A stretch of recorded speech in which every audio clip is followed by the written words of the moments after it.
Hey everyone, welcome back to the 6th Gear channel.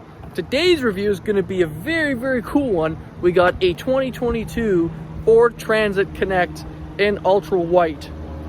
It is surprisingly, this is a very rare car right now, or van rather, because they're so hard to come by, and getting transits in general, especially medium to high roofs, is very difficult. But without any further ado, let's take a look.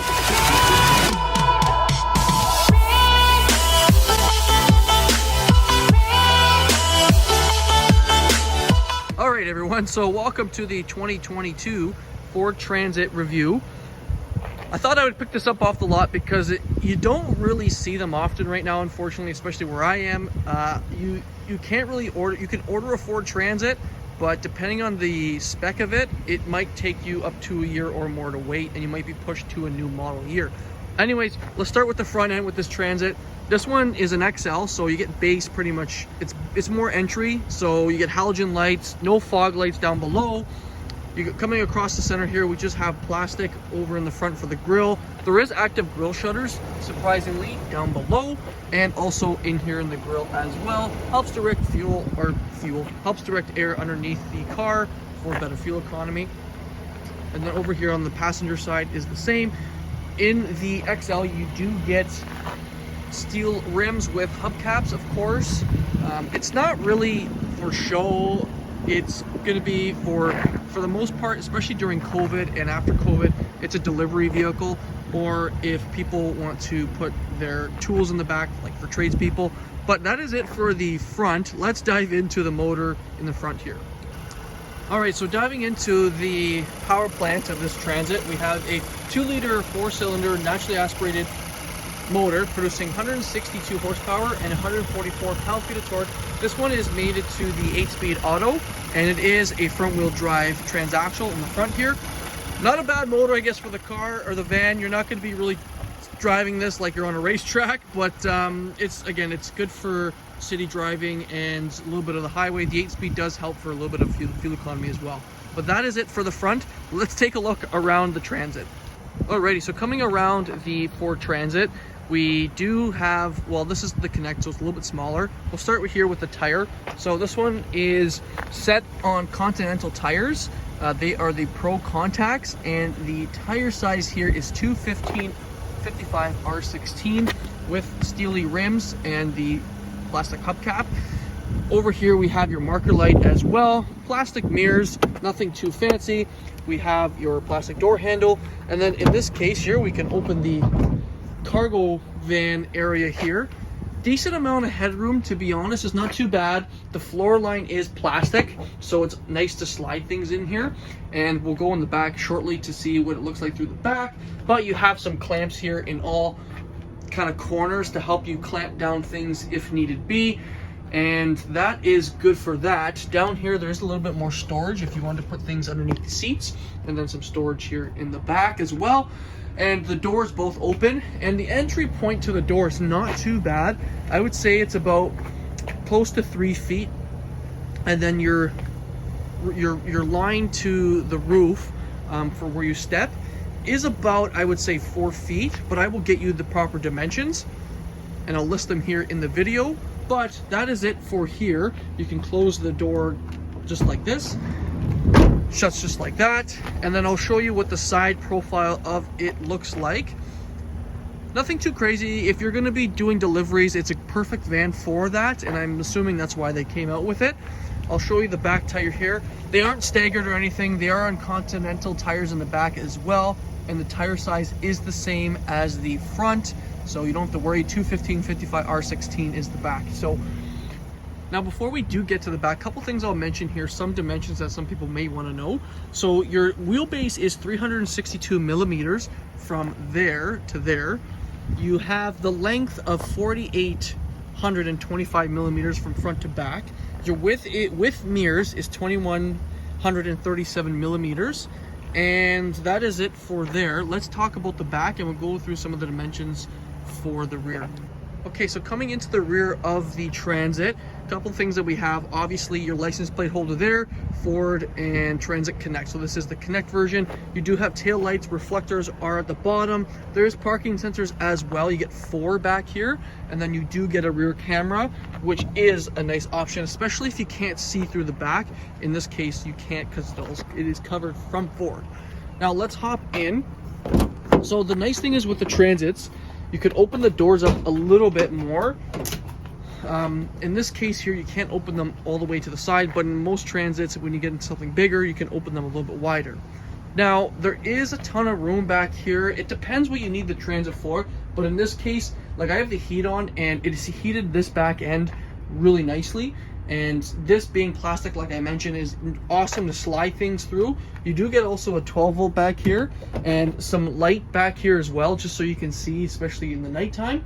But it depends what you're going to be using this for. Some people might put a divider there to divide both, just in case if you're doing deliveries, you don't want things to kind of come through to the cockpit area.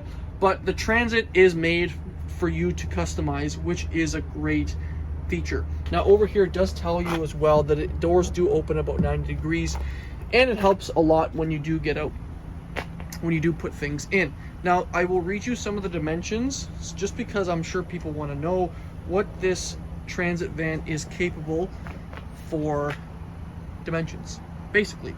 So your payload right here in the back is 730 kilograms. I'll put the pound difference in here. So you get 730 kilograms. Max towing with you when you do equip the towing package is 907 kilograms, and then you do get a max GVWR, so gross vehicle weight rating, of 2,404 kilograms. Now that is a decent amount. Your cargo height, and this is what I was mentioning over on the driver's or the passenger side over there, your cargo height from here to here, so top to bottom, is 1,264 millimeters.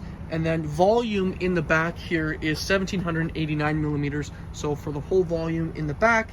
And weight, the curb weight of this vehicle, particularly with the setup, is 1,663 kilograms.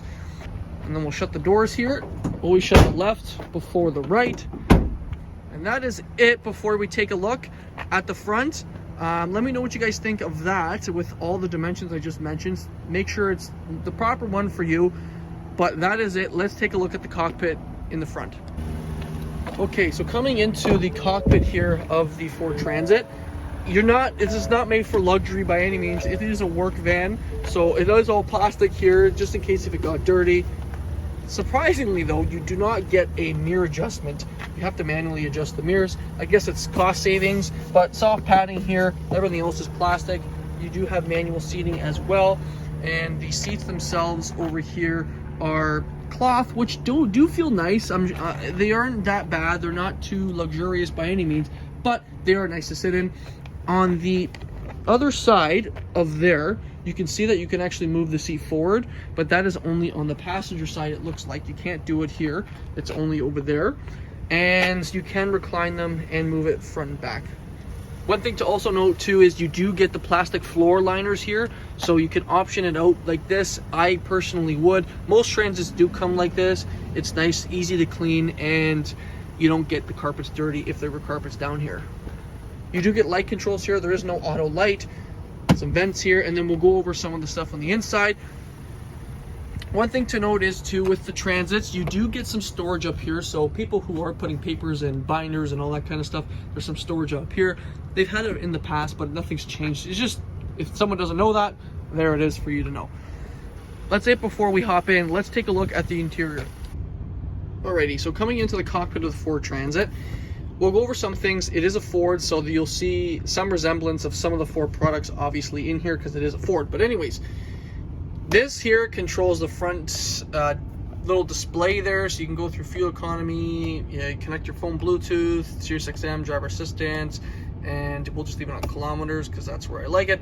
You have your toggle here for your blinker and your wipers over on the other side. Cruise control, which is nice in this vehicle. It's nice to have cruise control if you're cruising on the highway. Over here, like I mentioned, are your light controls. This here is volume, so you could turn the volume up a little bit, and then voice command, and then here you can toggle through your call hang up, call pickup, and music as well. It is a key insert. There is no push button here in this particular model. So that's it for the front infotainment. There's nothing really too crazy, and like I mentioned to you before, it is a work van pretty much. All plastic up here, but the nice thing is you do get slots. How many times have you seen tradespeople really throw papers and all that kind of stuff in the dash here? Because it's nice just to grab it and look at your job, obviously to where you're going, but that's basically what that slot is there for. A little bit of cargo room there too. Over on the passenger side, we do get a glove box, of course, pretty deep surprisingly, which is nice, especially for people who want to put stuff in there. Automatic windows, which is a great feature too, like I mentioned over here on this side. But that is it so far. This one does have the upgraded infotainment, so it is a touchscreen, and doesn't have nav, but it does have Apple CarPlay. So with the USBs down below, you can hook up your phone and mirror it onto the screen. Nothing too fancy. It's got Sirius XM, which is great for this too. You get Bluetooth, app settings, nothing too fancy. You can control it via here too. Hazards, tune knob, volume. You get more vents here too. Slot here to put your phone. It is very, very deep. I don't know if you could see really, I don't have a flashlight, but it's like, it will fit a massive phone in there, that's for sure. So there's that. That's a really nice little compartment there. You don't get dual zone climate. You do get some vents, or your climate controls over here, so I'll move so you can see your vent controls and then where you want it to go, AC, and then your controls for your temperatures are on that side. It has a reverse camera, like I mentioned, which is awesome, so you can see basically, you know, where you're going, especially if you can't really see out the back. And that is that. Coming over to the bottom here, we have USB slots, another 12 volt here, and then if I move my keys and this here, you can see you get cup holders. It is a manual parking brake. And if I move over here, we don't get a center console. We do get some more storage down below here, so you can put any type of accessory you want down there. Surprisingly though, you don't get a passenger armrest. You only get the driver one, interestingly enough. But I'm assuming obviously the driver's going to be in here more than the passenger. This here, like I was mentioning to you before, if we can push this, it becomes a flat little surface here. So that's nice if you are a tradesperson and you have, for example, if you're a carpenter and you're putting trim in here, or anything in general, like I was mentioning to you before, like a delivery driver, and you want to stack as many things in here as possible, this is nice to have the seat flat. And that is that there. Coming up to the top here, like I mentioned, there's some storage in here, which goes pretty much to over here, so it's a nice little storage area. There is no light controls up here. There's only this here too to turn the light on, and no visor to put your sunglasses. But that is it, everyone. Let me know what you think of this interior. Is it, you know, perfect for you? Is it not? Do you need a little bit more storage? The Transits right now are very hard to come by, especially the medium to high roofs and the extended versions, because they're in back order right now, and everyone wants them because they are taking up majority of the market because of their price and the space they have. So that is it for the interior. Let me give you my final thoughts on the exterior, and let's talk price. Okay, so with this particular vehicle and the options it has, this one is around 34 to 35,000 Canadian. I'll link the price over here, so I'll show you the US price as well. Or not a bad van, really. It all depends on what you're going to be using it for. In general, basically, people are going to be using this to obviously use for work. I don't think anyone would just be buying this particular vehicle because they want to drive one. You can have ones that have like seats in the back so you can see people, but majority of these users are going to be using it for work. But let me know what you guys think in the comments of this particular one, and is this the one you'd go for, or do you need maybe a bigger one? Unfortunately, like I mentioned to you before, the Transits are a little bit delayed, but let me know what you think of this particular one, and we will see you in my next video. Cheers.